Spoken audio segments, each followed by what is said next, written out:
What was the specific problem with the chocolate batch?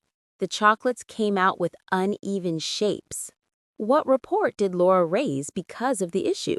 She raised a nonconformity report, or NCR. What did Tom suspect was the root cause of the problem? He thought it might be the new machine settings because the setup was rushed. What will happen to the defective batch to prevent it from being sold? It will be marked as out of spec, and the pallets will be quarantined.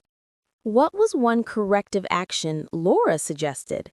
She suggested retraining the operators and recalibrating the equipment. What important event is scheduled for next week? There is a quality audit scheduled.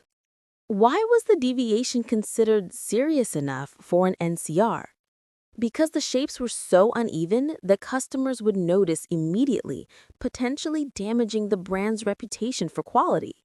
What does it mean to quarantine the pallets in this context? It means to isolate the entire batch of defective products to ensure that none of them can be accidentally shipped or sold.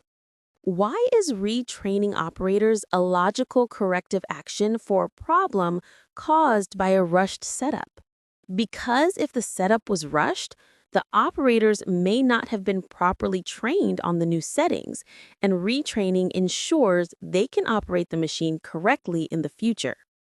Why is it critical for Laura to have the testing methodology documented before the quality audit? Because the auditors will check for proof that all procedures were followed correctly, and proper documentation serves as that evidence. What does Tom's phrase, pass with flying colors, imply about their goal for the audit? It implies they want to do exceptionally well in the audit, not just meet the minimum requirements, to demonstrate their commitment to quality.